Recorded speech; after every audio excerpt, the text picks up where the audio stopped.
Bonjour à tous les amis, c'est Abdou de Flippies, j'espère que vous allez bien. Aujourd'hui on va parler à tous les profs qui utilisent un manuel pour enseigner le FLE, français langue étrangère. Donc utiliser un manuel c'est bien, c'est traditionnel, c'est cool, ça a plusieurs avantages et plusieurs inconvénients. C'est ce dont nous allons parler aujourd'hui dans cet épisode. Alors, t'es prêt ? Allez, ouvre bien grand tes oreilles, je vais commencer avec les avantages. Alors, premier avantage, pour moi, que tu as quand tu utilises un manuel, c'est qu'il est bien structuré, tu vois. C'est clair et c'est organisé pour le cours, tu vois. Ça guide l'enseignant, ça te guide toi, avec tous les différents aspects de la langue que tu devras utiliser et la progression aussi que tu dois avoir, tu vois. La progression d'un manuel, elle est souvent logique, tu vois. Et ça aide aussi les élèves à développer leurs compétences linguistiques pas à pas. Donc comme tu l'as entendu, c'est bien structuré et ça permet de progresser de façon assez logique, tu vois. Ce qui est aussi intéressant quand on utilise un manuel, c'est que les activités sont souvent variées, tu vois. Les activités sont souvent variées, mais en même temps, tu me diras, dans un manuel, normalement, tu as plusieurs unités didactiques. Bah ouais, en général, tu en as peut-être 10, 12. Bon, après, tu as des manuels avec 24 unités didactiques. Bref, ça dépend des manuels. Ce n'est pas la question. Donc les activités, elles sont, on va dire, variées. Et elles se travaillent aussi les 4 compétences, tu vois. Travailler les 4 compétences, tu as la compréhension orale, compréhension écrite, production orale et la production écrite. Ça, c'est pas mal, tu vois. Pourquoi ? Parce que les élèves vont peut-être se sentir intéressés par un sujet, peut-être intéressés par un autre sujet, mais le fait d'avoir cette diversité de thèmes, de sujets, fait qu'à un moment donné, tu pourras vraiment intéresser des élèves. Ok ? Ce que j'aime aussi, moi, chez les manuels de FLE, c'est qu'il y a beaucoup l'aspect visuel, tu vois. Il y a beaucoup d'aspects visuels dans le sens où ça contient souvent des images, parfois c'est des icônes, des graphiques, même des illustrations et tout, qui facilitent, on va dire, la compréhension et qui permettent aux élèves d'anticiper le sujet duquel ils vont parler, ou le sujet du document sonore, etc., tu vois. Admettons, tu as un document sonore qui parle d'une personne, d'un client qui va dans un restaurant, qui n'est pas content, etc., dans certains manuels, ils ont eu l'idée géniale de mettre des clients assis à une table. Et quand tu vois des clients assis à une table, tu te doutes bien qu'on va pas parler de tennis. On va parler de restauration. Et moi, Abdou de Flippies, je fais la même chose avec mes ressources. Bon, après, moi, je suis plus icône que photo. Mais ouais, je fais la même chose avec mes ressources. J'aime bien, gérer l'anticipation des élèves et tout, quoi. Donc voilà, un support visuel, c'est cool. Après, au niveau de la préparation, moi, je trouve que les manuels, c'est bien dans le sens où ça fait gagner un temps fou aux profs. On va dire que tu n'as presque rien à préparer, tu vois, quand tu utilises un manuel. Pourquoi ? Parce que les leçons, les exercices et les évaluations, on va dire qu'elles sont déjà préparées. Après, c'est bien, c'est cool. L'élève a une vision, il sait où il va, il sait après cette unité-là, qu'est-ce qu'il verra, quel point de grammaire, etc., il a vu. Et franchement, c'est plutôt sympa au niveau de la préparation du professeur. Après, bien entendu, tu peux agrémenter ton manuel avec quelques petites ressources de Flippies, c'est ce que tout le monde fait en général, ou des ressources des experts FLE. Franchement, c'est comme ça que moi je commençais mes cours de FLE. J'avais un manuel. Et de temps en temps, je prenais une activité cool chez les experts, je prenais une activité cool chez flippies.com, et franchement, c'était cool, sympa, magnifique. Et après, on va parler de l'aspect légal, je sais pas, l'aspect légal, l'aspect conforme, on va dire. Quand tu utilises un manuel de FLE, ce n'est pas n'importe qui l'a écrit, tu vois. C'est pas un internaute lambda comme moi. Non, moi je suis pas un internaute lambda. Non, moi je suis quelqu'un quand même. Ça c'est quelqu'un, voilà, c'est plusieurs auteurs qui sont spécialisés dans le FLE, qui sont forcément diplômés dans le FLE, qui ont des bases, quoi, qui savent créer un manuel et un enseignement cohérent, tu vois ce que je veux dire? Et surtout, les normes du cadre européen de référence pour les langues, je crois que c'est ça, le CERLCR, je sais plus quoi là, bref, t'as compris, il est respecté, tu vois. Donc, t'auras un enseignement cohérent, conforme, et qui permettra à tes élèves d'atteindre leur objectif du DELF et du DALF, tu vois. Donc voilà, pour ceux qui utilisent des manuels, franchement, c'est cool, c'est un peu traditionnel, et voilà, quoi. Après, il y a de bons manuels, il y en a d'autres qui sont un peu chiants, et voilà, quoi. Après, il y a d'autres profs, ça, c'est les profs qui utilisent des manuels, hein, je suis d'accord avec vous pour tous ces avantages, hein. Il y a des profs, comme moi, Abdou Flippies, qui n'utilisent pas de manuel. Pourquoi moi j'utilise pas de manuel, les amis? Pourquoi? Parce que j'aime bien personnaliser mon enseignement, tu vois. Et j'aime bien prendre les centres d'intérêt de mes élèves et essayer de créer des cours en relation directe avec leur centre d'intérêt. Vous voyez ce que je veux dire? Et voilà quoi. Bref, là je vais parler maintenant des inconvénients. C'était la petite phrase de transition, hein, le pourquoi j'utilise pas de manuel, tu vois. Les inconvénients en fait d'utiliser un manuel pour le professeur de FLE. Le problème, hein, comme je l'ai dit précédemment, hein, c'est que t'as pas de personnalisation. C'est vraiment conçu pour un public général et ça peut pas correspondre à des besoins spécifiques, tu vois, de tes élèves ou à leurs intérêts. Mettons, je sais pas moi, t'as des groupes d'hispanophones qui ont des besoins spécifiques en phonétique que comment on appelle ça, les sinophones, ceux qui parlent chinois, mandarin, etc., n'ont pas. Tu vois ce que je veux dire? Si tu enseignes, je sais pas moi, à des travailleurs, c'est pas pareil que si tu enseignes à des futures maîtresses, tu vois. Les centres d'intérêt sont pas les mêmes, pas du tout.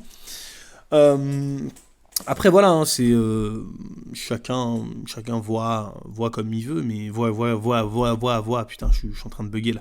Chacun voit midi à sa porte, c'est ce que je voulais dire. Avant de dire voix, je sais pas pourquoi j'ai dit ça. Enfin bref, on s'en fout, on continue. Et voilà quoi, chacun voit midi à sa porte et utilise ce qui correspond le plus à ses élèves. Si ce qui correspond le plus à ses élèves, c'est un manuel généraliste, sans aucune personnalisation, un manuel standard, cool, utilise-le. Après, si t'as moins la flemme, t'as envie de préparer, t'as un mec comme moi ou une fille comme moi qui a besoin de préparer, de connecter avec ses élèves, de leur faire des trucs, machin, trucs et tout, voilà, va utiliser d'autres méthodes ou créer tes propres ressources, quoi, tu vois. Bon, ça prend du temps, mais bon, c'est la vie. Les manuels, le problème aussi, c'est quoi? C'est au niveau du coût. Un manuel, c'est pas gratuit, tu vois.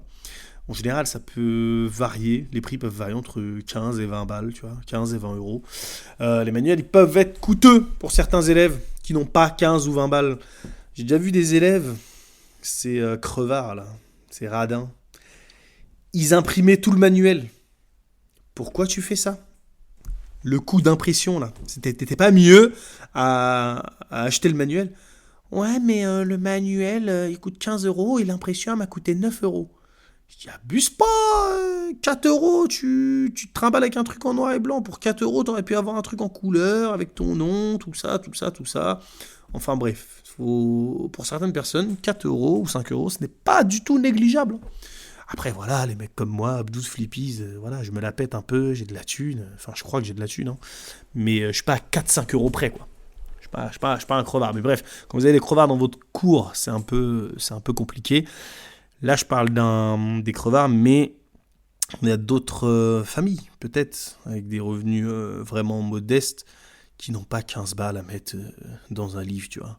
Ils préféreraient que tu leur donnes des photocopies de Flippies, comme tu fais, comme moi je fais, ou que tu leur donnes, comment on appelle ça, là, des PDF interactifs, et les élèves, avec leur ordinateur, suivent le cours à l'aide du PDF interactif. Mais bon, t'as un ordinateur, mais t'as pas 15 balles pour acheter ton livre. Bref, c'est un peu incohérent ce que je dis, mais voilà, t'as compris, je pense, l'idée, en fait. Le coût, le frein que ça peut créer, en fait, le coût par rapport à l'utilisation d'un manuel. Ok.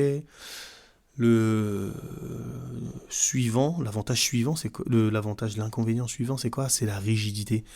En fait, suivre un manuel, t'as aucune flexibilité, c'est trop rigide. T'as aucune créativité. C'est-à-dire que toi, t'as juste à suivre le truc, t'as pas besoin de réfléchir. C'est chiant, tu vois.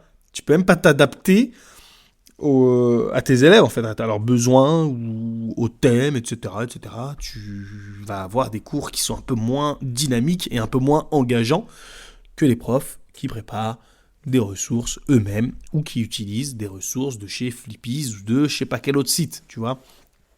Et en gros, la rigidité peut, comment dirais-je, peut représenter une sorte de désavantage concurrentiel chez toi si tu es un prof de français langue étrangère indépendant, tu vois. Tes élèves parlent entre eux, tes élèves parlent à de futurs potentiels élèves. Et quand on va parler de toi à de futurs potentiels élèves à toi, tu vois, ton élève va parler à quelqu'un qui est intéressé pour des cours de FLE, il va dire ouais, tu suis des cours de FLE avec un tel. Ah ouais, lui franchement il est cool, il sait que j'aime le foot, du coup il m'a fait un cours sur le foot et tout, machin. Il sait que un tel elle aime ça, donc elle a fait ci, elle a fait ça, il y a plein de jeux et tout, franchement c'est magnifique, bref c'est magnifique, j'ai kiffé, j'ai kiffé, j'ai kiffé. Et l'autre élève va te dire ah ok tu sais moi je suis un cours avec un prof, regarde bah ça c'est le manuel, c'est ce qu'on fait. Ouais, mais il y a quoi d'autre? Bah, tout est là. C'est le manuel, là, c'est ce qu'on fait. Aucune surprise. C'est nul. Bon, c'est nul. Toute proportion gardée, hein, je reste à ma place. Hein. Moi, je sais pas qui, hein, mais bon, moi, personnellement, un prof qui me donnerait un cours comme ça, je serais pas content. Je serais pas content. Mets-moi un petit peu de piquant. Mets-moi un petit peu de rigolade dans mon cours. J'en ai besoin. Ah oui, les gars, arrêtez de faire les flemmards, là. Maintenant, je vais vous parler un peu de l'obsolescence. L'obsolescence, qu'est-ce que c'est? Comment on appelle ça, les domaines, les domaines, les thèmes qui sont traités dans certains manuels, surtout les thèmes qui concernent la technologie, ils peuvent être un peu, un peu quoi, un peu périmés, tu vois. Je suis sûr aujourd'hui, bon, je trouverais que c'est un abuseur, hein. Il y a un prof, il serait capable de donner un cours par flemme, hein, pour un cours avec un texte qui parle de nouveau logiciel MSN pour discuter avec vos amis, etc., etc. Youhou! Ah, on vient d'inventer le texto. Les textos, c'est ceci, ceci, cela. Mais non, parle-moi d'intelligence artificielle, parle-moi de réseaux sociaux, etc., etc. Aujourd'hui, pour moi, tu peux pas avoir un manuel qui parle de nouvelles technologies sans aborder ces thèmes. Intelligence artificielle, réseaux sociaux, téléphone portable, etc., etc. Ou addiction aux écrans, risque des écrans, etc., etc. Pourquoi? Parce que c'est de l'actualité tout ça. Et crois-moi, t'as des manuels qui n'abordent pas ces thèmes. C'est embêtant. Ils parlent des robots dans les entreprises. Vas-y, c'est bon, on s'en bat les couilles. On a déjà parlé de ça pendant 800 ans. C'est pas quelque chose de nouveau. Parle-nous de nouveautés. Zut alors. Bref, voilà. Comment on appelle ça là? L'obsolescence, tu vois. Et des fois, même quand t'as des dates dans les manuels, vas-y, t'as des trucs, c'est écrit sondage 2006, la mode chez les femmes françaises, ce que pensent les femmes françaises de la mode et tout. Vas-y, tu me parles d'un truc 2006. 2006, c'est pas comme aujourd'hui. 2006, voilà, ce qui était à la mode, qu'est-ce qu'il y avait à la mode en 2006 là? Est-ce que c'était pas les gros pantalons de 50 Cent là? Les gros pantalons là qui descendaient là, même on croyait que les mecs ils s'étaient chiés dans le froc et tout là. Tu sais, des trucs comme ça là. Là aujourd'hui c'est différent. Là t'as des slims, tu sais, t'as des mecs qui s'habillent en slim, t'as des mecs qui ont des cheveux longs, ils se lissent les cheveux, etc., etc. Les codes ont changé. Donc changez ces codes dans vos cours. Ne soyez pas chiants. Bon après ça c'est moi qui dis ça. Hein. T'as envie d'être chiant parce que voilà, ça se trouve t'es pas assez bien payé, t'estimes que t'as pas besoin de faire tous ces efforts. Te prends pas la tête, prends un manuel. Mais quand t'aimes vraiment ce que tu fais, moi je te conseille vraiment de te prendre la tête et les remerciements, les sourires que t'auras sur les yeux de tes élèves et la reconnaissance que t'auras vaut tous les millions d'euros du monde. Tu verras. Moi j'aime être payé en reconnaissance et en sourire. J'aime beaucoup ça. Voilà. Et pour moi le dernier inconvénient c'est quoi? C'est la dépendance. Tu vois, quand tu es trop dépendant d'un manuel, ça va t'empêcher de développer tes compétences en termes d'enseignement, tu vois. Pourquoi ? Parce que tu vas être bloqué dans un truc. Tu vas tout le temps suivre le même manuel. T'aimes bien, tes élèves aiment bien, je sais pas, on s'en fout, c'est pas la question. Enfin oui, on s'en fout pas, non, c'est très très important de savoir si tes élèves aiment bien. Bref, tu utilises le même manuel, mais t'explores pas d'autres méthodes ou d'autres approches pédagogiques. C'est-à-dire que si dans ton manuel, il dit pas, là tu pourrais faire un jeu pour jouer à ça, en apprenant les nombres et tout, bah tu vas pas le faire. Ouais, s'il te dit pas, là tu sais que tu peux faire des cartes avec ça et ça et ça, et jouer à ça, et tes élèves vont kiffer, et ils vont apprendre, et ils vont s'amuser, et etc., etc. Et ce sera plus efficace que de retenir bêtement la liste de vocabulaire. Et bah tu le feras pas. Donc l'idée en fait c'est quoi ? C'est de rester branché les gars, les filles. Restez branchés en continu. Ce qui sort dans le fleu, les nouvelles ressources, les génialis, les nouveaux PowerPoint, etc., etc., les escape games. Bref, moi je vois plein de trucs là qui sortent. Essayez de rester dans le coup. Restez dans le coup. Utilisez un manuel, mais de temps en temps, sortez de votre manuel et prenez un petit truc de Flippies. Oui, je fais ma pub, c'est mon podcast, je fais ce que je veux. Prenez un truc de Flippies. Ou même, tu sais là, je veux vraiment votre bien. C'est pour ça que je fais de la pub à la concurrence. Je suis gentil. Ou même, allez sur le site des experts. Ils ont du matos extra qui va vous servir de complément pour les thèmes du manuel. Et franchement, les élèves vous remercieront et vous remercierez. Vous remercierez vous-même, ou vous me remercierez moi, je sais pas que c'est quoi votre style d'enseignement, comment vous enseignez, ce que vous utilisez, etc., etc. Bref, c'est à vous de choisir quoi. Et aussi, formez-vous en continu. Voilà quoi. Donc voilà, les profs de FLE, pour vous là, c'est important d'essayer de trouver un équilibre entre l'utilisation de manuels et l'adaptation de votre enseignement en fonction des besoins et des intérêts de vos élèves. C'était Abdou, je vous ai donné mon avis sur les manuels. Maintenant, je vais vous donner mon avis. Maintenant, non, je suis un menteur. Dans un prochain épisode, je vais vous donner mon avis sur l'enseignement du FLE avec aucun manuel. L'enseignement du FLE avec, tu pioches à droite, à gauche et tout, et je vais te dire c'est quoi les avantages et les inconvénients de tout ça. Ok ? Mais je vais pas tirer sur Flippies. Ah ça, jamais de la vie. Flippies n'a aucun inconvénient. C'est bon, je rigole, calme-toi, t'énerve pas. Allez, on se dit à très bientôt sur Flippies. C'était Abdou. Peace.